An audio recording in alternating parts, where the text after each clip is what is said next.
இன்னைக்கு நம்ம பார்க்க போற செலிபிரிட்டி சன் டிவில ரொம்ப ஃபேமஸா டெலிகாஸ்ட் ஆயிட்டு இருக்க டிஆர்பில நம்பர் 1ல இருக்கிற கயல் சீரியலோட ஹீரோயினான கயலை பத்தி தான்.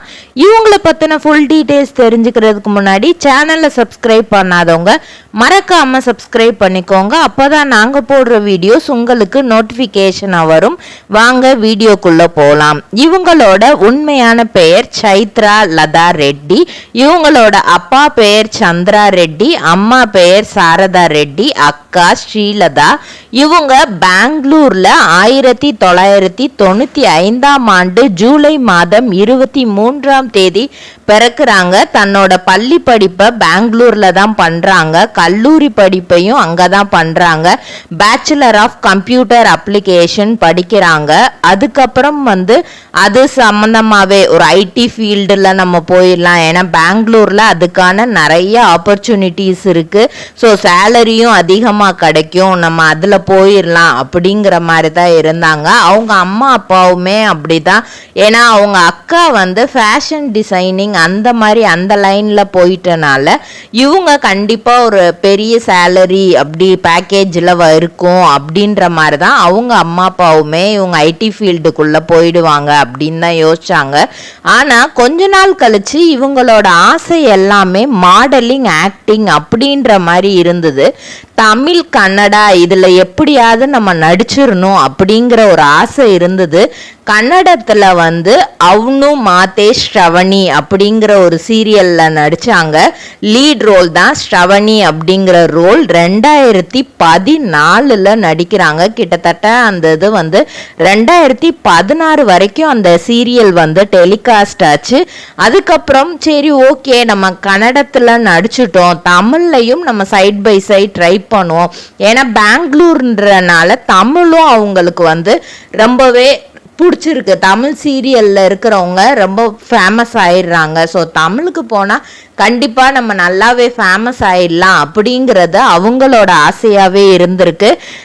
சான்ஸ் ட்ரை பண்ணிகிட்டே இருந்திருக்கிறாங்க. 2016 வருஷம் அந்த சீரியல் முடிச்ச உடனே கல்யாணம் முதல் காதல் வரை சீரியலில் பிரியா ரோலில் நடித்த heroine Priya Bhavani Shankar acting chance கிடைச்சதுனால, படத்தில் சான்ஸ் கிடைச்சதுனால அந்த சீரியல் விட்டு போக வேண்டிய சூழ்நிலை ஏற்பட்டுச்சு. அப்போது இந்த கேரக்டருக்கு ரீப்ளேஸ்மெண்ட் யாரை கொண்டு வரலாம் அப்படின்னு தேடிட்டு இருக்கும்போது பிரியா பவானி சங்கரே அப்படியே ரிசம்பிள் பண்ணுற மாதிரி ஒரு கேரக்டராக நம்ம சைத்ரா இருந்திருக்கிறாங்க. ஸோ சைத்ராவை அந்த ரோலுக்காக, பிரியாங்கிற ரோலுக்கு நடிக்க வச்சுருக்காங்க. அதில் அவங்க அந்த அளவுக்கு ஃபேமஸ் ஆகலை. ஏன்னா ரீப்ளேஸ்மெண்ட் ரோலு ஸ்டார்டிங்கில் யாருக்கும் அவ்வளவா. ஏன்னா பிரியா பவானி சங்கரை பார்த்த இடத்துல இவங்களை பார்க்கறதுக்கு அவங்களுக்கு ஒரு மாதிரி தான் இருந்திருக்கு. லேட்டரான அவங்களுக்கு ஓகே அப்படின்ற அந்த கேரக்டரில் அவங்களுக்கு ரொம்ப பிடிச்சி போயிடுச்சு. ஸோ இதை வச்சு 2017 யாரடி நீ மோகினி அப்படின்னு ஜீ தமிழில் உள்ள ஒரு பேய் நாடகத்தில் இவங்களுக்கு நெகட்டிவ் ரோல் நடிக்கிற வாய்ப்பு கிடைக்குது. ஸ்வேதா அப்படிங்கிற ரோலில் நடிக்கிறாங்க. இந்த ஸ்வேதா ரோல் என்ன நெகட்டிவ் ரோலோ, ஸோ அந்த நெகட்டிவாகவே மக்கள்கிட்ட போய் அவங்க ரிஜிஸ்டர் ஆனாங்க. இந்த மாதிரி இல்லாமல் பண்ணுவாங்க, ஒரு வில்லினா இந்த மாதிரி இல்லாமல் பண்ண முடியும், முத்தரசனை இவ்வளோ பாடுபடுத்த முடியுமா அப்படிங்கிற அளவுக்கு அந்த அளவுக்கு வித்தியாசமாக அவங்க நடிச்சிருப்பாங்க. எப்படி கேரக்டர் கொடுத்தாலும் நான் நடிப்பேன், அது எவ்வளோ தூரம் இதாக இருந்தால் பற்றி அது எனக்கு கவலை இல்லை. எனக்கு கொடுத்துருக்கிறது நெகட்டிவ் ரோல், யார் என்ன சொன்னாலும் அதை நான் நடிப்பேன் அப்படிங்கிற மாதிரி ஒரு மைண்ட் செட்டில் தான் அவங்க இருந்தாங்க. நிறைய பேட் கமெண்ட்ஸ் வந்துச்சு. ஏன்னா நீங்கள் ஹீரோயினை எதுக்கு இப்படி நெகட்டிவ் ரோல் செலக்ட் பண்ணிங்கன்னு நிறைய பேர் திட்டியிருக்காங்க. ஏன்னா கல்யாணம் முதல் காதல் வரை சீரியலில் ரொம்ப சாஃப்டான ஒரு பொண்ணாக பார்த்துட்டு இதில் நெகட்டிவ் ரோல் பார்க்கறதுக்கு மக்களுக்கும் பெருசாக இது இல்லை. ஆனால் அதுக்கப்புறம் அதையே மக்கள் ரசிக்க ஆரம்பித்தாங்க. நெகட்டிவ் ரோலில் ஸ்வேதாங்கிற அந்த ரோலை ஏற்றுக்கிற ஆரம்பித்தாங்க. அதுக்கப்புறம் 2019 தெலுங்குல சுபத்ரா பரிணாயம் அப்படிங்கிற ஒரு நாடகத்தில் சுபத்ராங்கிற ரோலும் பண்ணாங்க. அந்த சீரியலும் நல்லாவே போச்சு. 2021 தான் சன் டிவிலேருந்து கயல் சீரியலில் நடிக்கிற வாய்ப்பு கிட்டத்தட்ட யாரடி நீ மோகினி வந்து ரொம்ப வருஷமாக ஓடி அது முடிகிற ஸ்டேஜ். அப்போ தான் சன் டிவியிலேருந்து இவங்களுக்கு ஒரு ஆஃபர் கிடைக்கிது, நீங்கள் வந்து லீட் ரோல் பண்ணுறீங்களா, இந்த மாதிரி கயல் அப்படின்ற ஒரு சீரியல் எடுக்கிறதா இருக்கும், அதில் கயல்விழி முத்துவேல் அப்படிங்கிற ஹீரோயின் ரோல் நீங்கள் தான் பண்ணணும் அப்படிங்கிற மாதிரி சொல்கிறாங்க. இவங்களும் ஓகே அப்படின்ற மாதிரி சொல்கிறாங்க. ஏன்னா வந்து 2020 அக்டோபரில் தான் இவங்களுக்கு வந்து ராகேஷ் அமலா அப்படிங்கிறவங்களோட என்கேஜ்மெண்ட் ஆகுது. அவர் வந்து ஒரு ஃபிலிம் மேக்கர், சினிமாட்டோகிராஃபரும் கூட. அவர் வந்து ஹைதராபாத்து. ஸோ அவங்க அப்பாவே ஃபஸ்ட்டு அவரை வந்து ஹைதராபாத்தில் தான் மீட் பண்ணுறாரு. இவங்க ஒரு 6 months வந்து நல்லா ஃப்ரெண்ட்ஸாக பேசிகிட்டு இருந்திருக்காங்க. அதுக்கப்புறம் வந்து இவங்களுக்குள்ள ஓகே நம்ம கல்யாணம் பண்ணால் நம்மளோட லைஃப் நல்லா இருக்கும் அப்படின்னு 2 பேருமே யோசிச்சு அவங்க வந்து அவங்க அப்பாவை மீட் பண்ணி எனக்கு பிடிச்சிருக்கு அப்படிங்கிற மாதிரிலாம் பேசி ஃபைனலாக அவங்க அப்பாவும் ஓகே பண்ணி இவங்களோட கல்யாணம் நவம்பர் 11 2020 வந்து நடந்து முடியுது. அதுக்கப்புறம் தான் அவங்க கயல் சீரியல் ஓகே பண்ணுறாங்க. கயல் சீரியலில் வந்து இப்போ வரைக்குமே ரொம்பவே சூப்பராக நடிச்சிட்ருக்காங்க. இவங்களுக்கு அந்த கல்யாணம் எப்போ முடியும் அப்படின்னு சொல்லிட்டு ரீசண்டாக இப்போ 1 monthக்கு முன்னாடி தான் அந்த கல்யாண எபிசோடே வந்து டெலிகாஸ்ட் ஆச்சு. ஸோ அந்த அளவுக்கு வந்து ரொம்ப நிறைய ட்விஸ்ட் அண்ட் டர்ன்ஸ் கொண்டு வந்து தான் கல்யாணத்தையே பண்ணி வைப்பாங்க.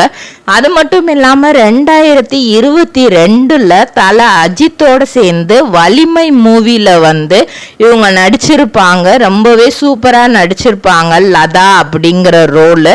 அது மட்டும் இல்லாமல் விஷமக்காரன் அப்படிங்கிற படத்தில் தரஞ்சினி அப்படிங்கிற ஒரு லீட் ரோல்லையுமே வந்து இவங்க நடிச்சிருப்பாங்க. இந்த 2 படமுமே வந்து வலிமை மூவி நல்லா போச்சு. விஷமக்காரன் வந்து ஓரளவுக்கு மக்கள் மத்தியில் பெருசாக தெரியல அப்படின்னாலும் இவங்களோட கேரக்டரில் இவங்க வந்து ரொம்பவே பெஸ்ட்டாக பண்ணியிருப்பாங்க. இவங்களோட அக்கா வந்து ஃபேஷன் டிசைனிங் அந்த மாதிரியே இருந்ததுனால அவங்க அக்கா ஸ்ரீலதாவுக்கு ஏதாவது பண்ணணும் அப்படின்னு யோசிச்சு இவங்க வந்து ரீசண்டாக வந்து நிலவரசி அப்படிங்கிற ஒரு பொட்டிக் வந்து அவங்களுக்கு ஆரம்பித்து கொடுக்குறாங்க. 2 பேரும் ஷேர் பண்ணி தான் வந்து அதை ஆரம்பிக்கிறாங்க. நிறைய சாரீஸ் கலெக்ஷன்ஸ் அப்புறம் விதவிதமான விஷயங்கள் வந்து அந்த பெங்களூரில் அந்த நிலவரசி அப்படிங்கிற கடையில் வந்து நிறையவே கிடைக்கிது. அதுக்கான ஆட்ஸ் எல்லாமே இவங்களே பார்த்துக்கிறாங்க. இவங்களும் இவங்க ஃப்ரெண்ட்ஸும் சேர்ந்துமே அதுக்கு ஆடு கொடுத்துட்றாங்க. 2023 மாய தோட்டா அப்படிங்கிற ஒரு வெப் சீரீஸ் கிட்டத்தட்ட 6 எபிசோடு தான் அது ஹங்கம்மா நெட்வொர்க்கில் வந்து அது டெலிகாஸ்ட் ஆச்சு. அதில் மாயா அப்படின்னு நடித்தாங்க. ஜூன் மந்தில் வந்து கிளாஸ் காரை வந்து அவங்க ஹோல் ஃபேமிலியே சேர்ந்து அவங்களுக்கு ப்ரெசன்ட் பண்ணுறாங்க. அவங்க ஹஸ்பண்ட் வந்து இவங்களுக்கு ஃபேமிலி தான் எல்லாம் அப்படின்னு தெரிஞ்சு அவங்க ஃபேமிலியே டோட்டலாக வர வச்சு வந்து என்ன பண்ணுறாரு அப்படின்னா அந்த காரை வந்து ப்ரெசன்ட் பண்ணுறாரு. இவங்களும் ரொம்பவே சர்ப்ரைஸ் ஆகுறாங்க. அது மட்டும் இல்லாமல் சன் டிவியில் நடந்த டாப்பு குக்கு டூப்பு குக்குலையுமே இவங்க வந்து 2nd ரன்னர்-அப் ஆகுறாங்க. ஏப்ரல் 12 போரூர் மெட்ரோ ஸ்டேஷன் போடுறதுல வந்து இவங்க காருக்கு வந்து ஆக்சிடெண்ட் ஆகுது. லேசாக தான் இந்த சிமெண்ட்டு இதெல்லாம் வந்து மேலே இருந்து கீழே விழுகுது. ஸோ எப்படி இதே இடத்துல வந்து வேற பைக்கோ யாரோ போயிருந்தா ரொம்ப கஷ்டம் அப்படிங்கிற ஒரு போஸ்டையும் அவங்க போட்டிருக்காங்க. இதே மாதிரி பல செலிபிரிட்டிஸோட பயோகிராஃபி தெரிஞ்சுக்கிற சேனலை மறக்காம சப்ஸ்கிரைப் பண்ணிக்கோங்க. சொந்தமா தொழில் தொடங்கணும்னு ஆசையா, ஆனா முதலீடு நினைச்சு கவலையா இருக்கா? கவலை விடுங்க. RRR ட்ரேடிங் கம்பெனி இப்போ உங்களை ஒரு வெற்றிகரமான பிஸ்னஸ் மேனாக மாற்ற ரெடியாக இருக்கும். முக்கிய அம்சங்கள் என்னென்னா, பாக்குமட்டை தட்டு தயாரிப்பு தொழில் ரொம்ப சிம்பிள், ஆனால் லாபம் அதிகம். நாங்களே லோனும் அரேஞ்ச் பண்ணி தரோம். இதில் ஸ்பெஷல் என்னென்னா 25% 35% வரைக்கும் மானியமும் கிடைக்கும். உயர்தர மிஷின்ஸ் மற்றும் தரமான ரா மெட்டீரியல்ஸ் வருஷம் முழுக்க நாங்களே சப்ளை பண்ணிடுவோம். நீங்கள் தயாரிக்கிற தட்டுக்களை நாங்களே நேரடியாக வாங்கிக்கிறோம். வாழ்க்கையில் ஜெயிக்க இதுதான் சரியான நேரம். உடனே கால் பண்ணுங்க. தொடர்புக்கு 8015983336. RRR ட்ரேடிங் கம்பெனி, உங்கள் முன்னேற்றத்திற்கு எங்களது கரம்.